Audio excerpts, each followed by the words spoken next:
Hey everybody, I'm back to read another book / today is a poem. So I found this really cool book at the thrift store a long time ago. It's called Free to Be a Family by Marlo Thomas and Friends. This is the spine of the book.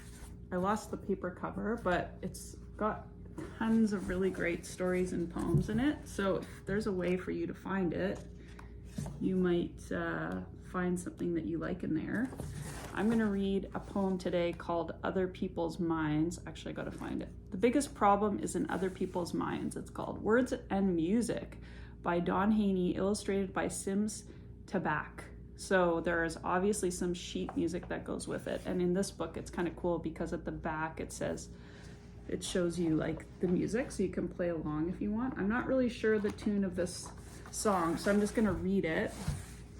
And I'm going to flip the camera around so you can see the pictures because they're really good. But I feel like this poem really is a poignant poem for any time in the world where there's differences. People have differences, and some people accept those differences and other people don't accept those differences. And that's why the poem's called The Biggest Problem is in Other People's Minds. So I'm going to flip it around and read it to you. Okay, so here I have the first page, but I'm just going to show you the inside of the book. So if you want to look for it at a store or a library, you know what it looks like. Free to Be a Family. It's an older book. I think it's from maybe the 80s. Let me just check here. 87. So you can see there's a lot of different poems and stories by lots of different authors like Shel Silverstein and John Steptoe and Mavis Jukes. So there's lots of really great poems. And then the foreword is by Marlo Thomas. It's a book about kind of like embracing the family that you have, embracing the people in your world, and learning about the experiences of others. And yeah, there's like rhyming poems and also just cool stories and all kinds of things like that. So let's read this one. The biggest problem is in other people's minds. Words and music by Haynie, illustrated by Taback. My brother Bobby never listens when I talk. Pays close attention though and watches like a hawk.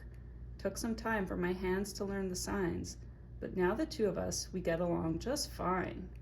Bobby's biggest problem is in other people's minds. We do things we like to do and have a great time. Some kids stay away, but if they knew him, they would find Bobby's biggest problem really is in other people's minds. So I think that story is about these two brothers who do sign language together because one of them has hearing loss or is hard of hearing or maybe deaf. And so he's learned sign language to speak to his brother. And it's really hard when you have a disability and other people don't understand your needs or your ways of doing things and think it's an inconvenience or don't take the time to learn how to communicate with you or to make life more accessible for you. If you have a disability, you know how that feels. And if you have somebody in your family who has a disability, you know how that feels. So it's important to know what other people's experiences are so that you can help them and understand them better. Now the next page says, it's about Rosa. I've known Rosa for a year or so by now. We've been all around. I sometimes wonder how. The doors and stairs give us trouble with her chair. It may take longer, but we go everywhere. Rosa's biggest problem is in other people's minds. We go where we want to go and have a great time. Rosa's biggest problem is in other people's minds. We go where we want to go and have a great time, since the city's builders didn't think when they designed. Rosa's biggest problem really is in other people's minds. If you've ever been with someone in a wheelchair or pushed a stroller or have had a hard time walking, you'll notice that the cities and the buildings really aren't designed a lot of times for people who are in wheelchairs or who have mobility issues. Sometimes the aisles are too narrow or the doors are too hard to get through. There's stairs everywhere. So it would be really great if the people who design cities and buildings would think about the accessibility of all people, not just people who can walk with strong legs. So yeah, it's good to think about those things and observe the world around you and think about who can access those things and who can't and why. The next story is about Angie. I think Angie might have vision impairment or be blind.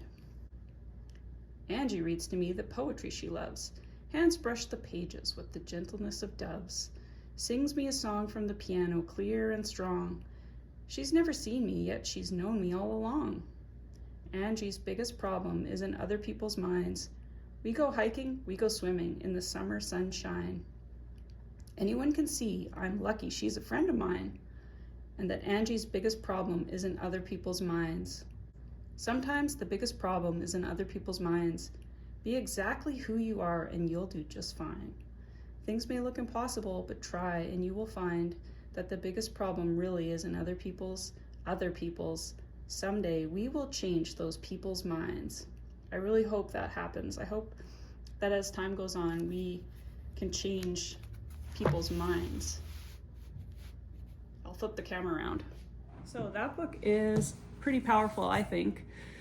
The world is full of so many different kinds of people, different skin colors, different backgrounds, different religions, different abilities, and it's really important to know that your experience isn't the only experience, and think about how we can help people who have different abilities and different backgrounds experience the world in the best way possible. So when you meet someone, you might think you know them, but you have to get to know them by asking them questions and learning about them and their background and their family and where they came from and what their experiences are, because your experiences are going to be different than theirs. And we don't want people to assume things about us just based on what we look like or expectations that people might have of people that look like us. So try and be really curious about people in your world. And I think that the best way, at least for me in my experience with the world that I live in, I find that my strengths are